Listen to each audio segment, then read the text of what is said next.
당신의 미술에 마법 같은 변화가 일어납니다. 안녕하세요. 오직교정TV 교정 전문의 오지은 원장입니다. 제가 최근에 양치질이 조금 안 되고 치아가 조금 약해서 브라켓을 붙이기가 조금 무서운 그 이유는 이제 브라켓을 붙이고 양치가 안 되면 치아가 탈의가 되죠. 그래서 인비절라인 교정을 추천드린 환자가 있었습니다. 자, 그런데 모부자분께서 걱정하셨던 부분이 인비절라인 교정이 진짜 되나요? 인비절라인으로 치료가 되나? 걱정을 하시더라고요. 아무래도 예전 브라켓이랑 와이어가 치료가 짱짱하게 잘 되지 않을까 그렇게 생각하셨다고 합니다.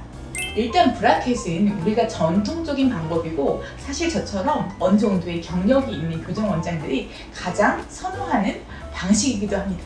제일 익숙합니다. 자, 인비절라인도 20년 정도 역사가 되었는데 초기에는 치료가 된다, 안 된다 말이 굉장히 많았어요. 하지만 점점 더 발달을 해서 지금은 이제 인비절라인으로 거의 모든 교정 치료가 가능하다고 받아들여지고 있는 분위기입니다. 간단한 교정부터 수술 교정까지 모든 교정이 다 된다고 받아들여지고 있고요. 다 이제 인비절라인의 특성을 잘 알고 잘 이용할 수 있어야 합니다.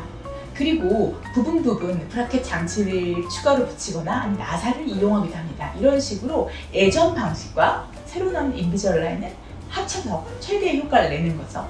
그래서 이제 인비절라인으로 치료가 되나 안 되나를 걱정하실 필요는 이제는 없는 것 같습니다. 인비절라인이 다른 그 투명 장치하고 물성이 상당히 다르고요. 그 장치 자체의 특수한 물성과 시스템이 정말 발달을 많이 해서 사실 어떤 치아 이동의 경우에는 인비절라인이 브라켓보다 나은데 이렇게 느끼는 경우도 상당히 있었습니다. 그러니 이제 예전 투명장치 생각하시고 투명장치 그 교정 안 된다던데 이런 생각으로 만약에 내가 인비절라인 장치를 하고 싶은데 그것 때문에 치료가 안 될까봐 걱정되셔서 그거를 이제 치료 계획 중에 하나에서 빼실 필요는 없을 것 같습니다.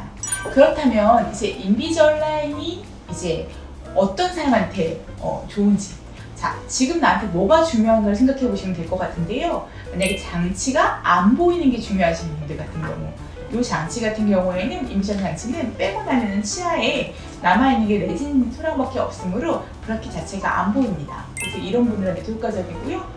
치아가 이미 희끗희끗하게 탈의가 진행되었거나 범랑질 저항성적으로 치아가 약하신 분들, 이런 분들도 효과적이고, 아니면 내가 잦은 지방이나 해외 출장으로 브라켓 떨어짐이나 와이어 찌름이 걱정되시는 분들한테는 정말 좋은 대안이 있습니다. 다만 장치를 잘 못 끼실 것 같은 분들은 절대 하지 마세요. 인비절라인에서는 보통 한 20시간 이상 끼우는 거 권장됩니다. 사실 이게 쉬운 일이 아닙니다. 그럼 나는 20시간 못 채우는데 그럼 인비절라인 교정을 못 하는가? 자, 끼는 시간이 모자라면 치아 이동을 조금 천천히 하면 됩니다. 보통 한 스텝에서 장치는 일주일, 길게는 2주일 정도까지 끼게 되는데요. 내가 장치 착용 시간이 아무리 봐도 현실적으로 조금 모자랄 것 같다. 이런 경우에는 처음 치료 계획 상태부터 담당 원장님과 상의를 해서 장치를 교체하는 시간을 조절하시면 됩니다. 자, 인비절라인 장치를 저희가 이제 이런 투명 장치를 한다고 하니까 보통 이 장치 하나 가지고 이제 교정을 계속 하는 건가요? 하고 궁금해하시는 경우도 있는 것 같아요. 그렇지가 않고요. 여기 앞에 보이면 박스에 보이시죠? 인비절라인에서 이제 클린체크를 통해서 원장이 이제 그쪽의 테크니션과 같이 이제 치료 계획을 세우면 이렇게 쭉 치료를 할 수 있는 단계별로 이 얼라인 장치가 들어가서 하나씩 세팅돼서 나옵니다. 요거를 각 단계마다 새롭게 커서 끼게 되시고요. 그리고 가끔 이제 인비절라인 장치를 낄 때 치료가 잘 안 되거나 아니면 장치 착용이 불량한 경우에는 브라켓 교정으로 사실 넘어가는 경우도 있어요. 아니면 이제 얼라인 자체가 치아 이동하는데 맞지 않아서 브라켓으로 짧게 붙여가지고 배열하거나 이런 경우도 있는데요. 이런 경우에는 처음에 이제 인비절라인 교정을 시작하신다면 혹시 추가로 나중에 마지막에 마무리할 때 브라켓을 붙이게 될 때는 브라켓 비용이 따로 들어가는지 아니면 그 인비절라인에 다 포함되어 있는지 확인을 해보시면 인비절라인 교정 치료를 시작할 때 큰 걱정 없이 잘 마무리하실 수 있을 것 같습니다. 원장님 생각은 그러면 앞으로는 인비절라인이 브라켓 교정을 대체할 것으로 생각이 되시나요?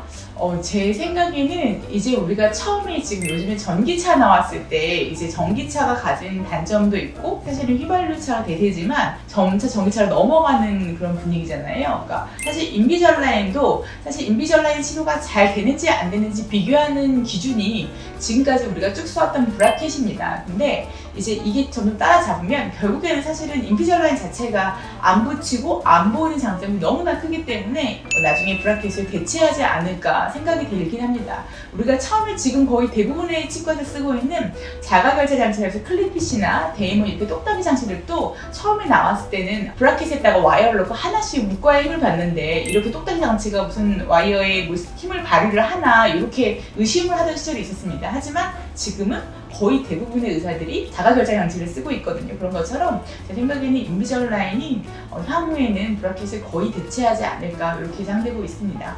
인비절라인이 맨 마지막에 이제 잘 끝나지 않았었을 때 브라켓 교정을 다시 한다고 말씀을 해주셨는데 그러면 아예 처음부터 그런 환자들 같은 경우에는 브라켓 교정을 하는 게 더 맞는 게 아닐까요?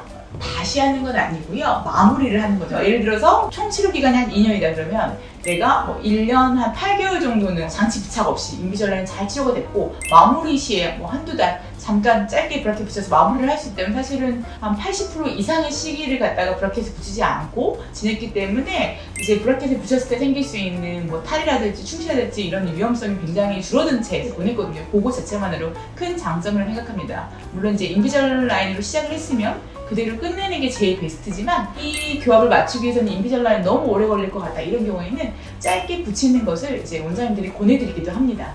지금까지 제가 인비절라인 교정에 대해 설명을 드렸는데요. 혹시 더 궁금하신 점 있으면 댓글 달아주세요. 감사합니다.